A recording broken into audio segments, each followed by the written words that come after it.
simple question, Miss Jones. I hardly think it warrants a Camille. Okay, first of all, I don't know anyone named Camille, and how rude are you? Do you think I wear this attire because I am quirky? Do you know what I do for a living? Your occupation has nothing to do with these proceedings. I'm in the fashion industry. I'm also a patient at this hospital, which means I'm sick. May I have some more water, please? Miss Jones, I'd like to get out of here sometime this evening. That makes two of us, but I don't remember the question. Well, I'm not surprised. I asked so long ago.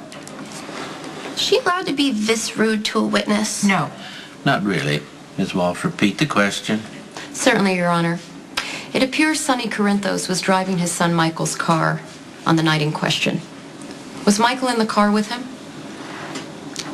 Okay, I don't know that it was Michael's car that Sonny was driving. I don't know what Michael drives. I mean, it's not like he and I run in the same social circles. And second, it was pouring down rain outside. You could barely see what was in front of you. If Sonny wasn't illuminated by those headlights, we wouldn't be here now, would we? And Sonny Corinthos, I have to tell you, is not such a big fan. I mean, I don't dislike him or anything, but I don't drop everything and stare at him in awe when he walks into a room. I was much more concerned about meeting the pool man so my boss's big fish didn't die. Your Honor, really? Stay on track, Ms. Jones. Sorry, just trying to explain. I'm going to make it simple for you. Yes or no? Was Michael Corinthos in the car with his father, Sonny Corinthos, at 3 a.m. the night Claudia Zaccaro was killed?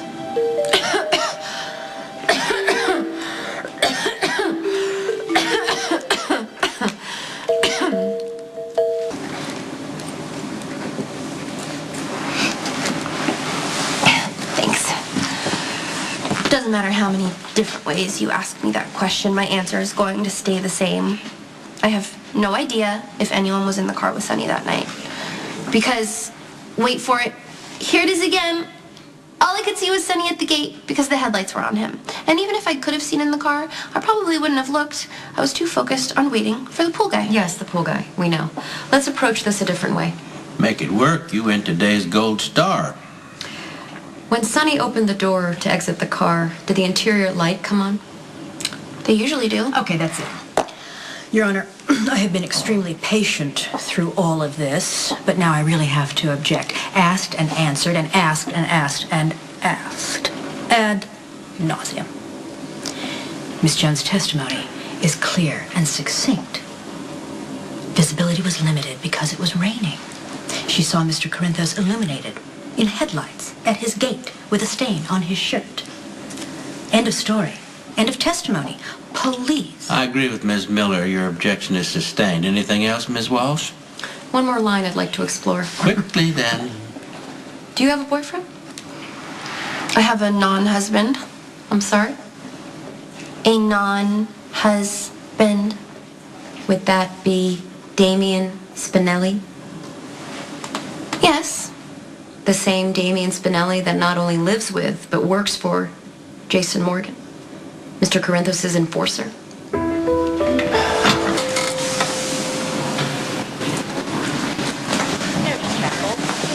What do you think you're doing? Who, me? Do you see anybody else blocking this hallway? I'm awaiting my beloved. This is a hospital. We have to move up and down the hallways quickly with equipment. You are in the way. With all due respect, I would not have to sit vigil in the hallway had you not delivered Maxie to testimony held despite her weakened condition. I said with all due respect. Unlike some people in this town, I believe in the justice system, and when called upon, I serve it. No apologies. Is that understood? Yes, ma'am. If I hear from any staff member that you're in the way, I will come and move you myself. You got that? Yes, I will make myself as unobtrusive as possible. Environmental service, 3714. Environmental service, call 2714. Boy, what the hell? Sorry.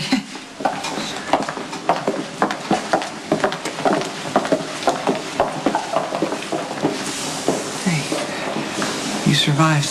Oh, it was awful. That horrid prosecutor kept trying to trip me up. She wouldn't let her guard down. She was relentless.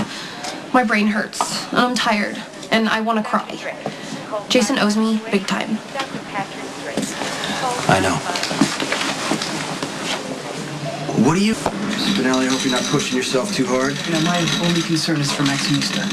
And, how are you holding up? Let me just put your mind at ease. I didn't mention a single thing about seeing Michael with Sonny the night Claudia was killed, even though that prosecutor treated me like a criminal. I stuck to my story.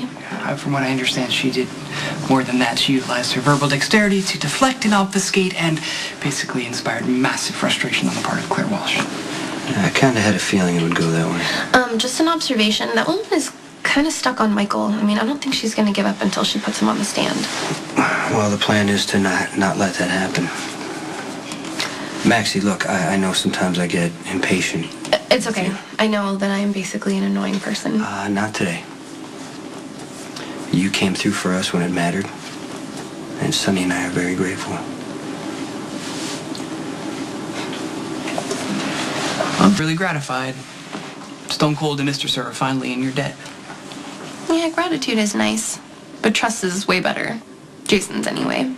And since I know that's not going to happen, you should trust me and tell me what's going on. Look, if this is going where I think it is going, I have to caution you. The less that is said about certain things, the better.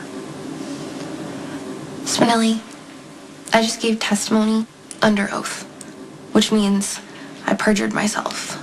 And I feel like I at least get to know why. Okay, fine. If you're not going to say it, then I will. Mac told me that Michael confessed to killing Claudia.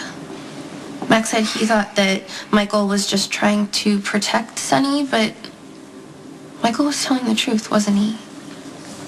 This whole thing has been just one big cover-up.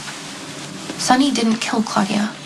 Michael did. I'm not really... Spinelli, do not lie to my face. Yes. Your theory is correct.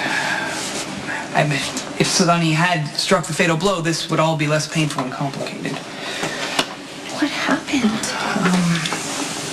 Well, Michael witnessed a fight between Jackson and Mr. Sir the night of Claudia's death, and I guess he decided to take off. I think Canada was the intended destination, and on his way to the border, he saw the car that Claudia had stolen crashed and abandoned at the side of the road. So he followed a path through the woods and to the cabin where he saw Claudia about to take the newborn baby from his helpless mother. So he picked up the nearest object he could find, the axe handle, and, well, you know the rest. So this whole thing has been about protecting Michael. I think the adults in Michael's life carry an enormous amount of guilt about Michael's shooting. So the idea of him going to prison for Claudia's death is unacceptable. And if Mr. Sir is tried and acquitted, double jeopardy applies, and since everyone assumes he's the killer, the case will be closed. Michael will never be exposed as Claudia's true, though accidental, killer. Well, I don't know if this is ironic or poetic justice that Sonny is on trial for the one murder he didn't commit. Well, it is noble to put his son's welfare above his own. No, I feel bad for Michael. And Christina and Morgan. I mean, at least Dante is a grown man, fully formed. Can you imagine being a kid in this world and trying to figure things out with Sonny Corinthos as your father?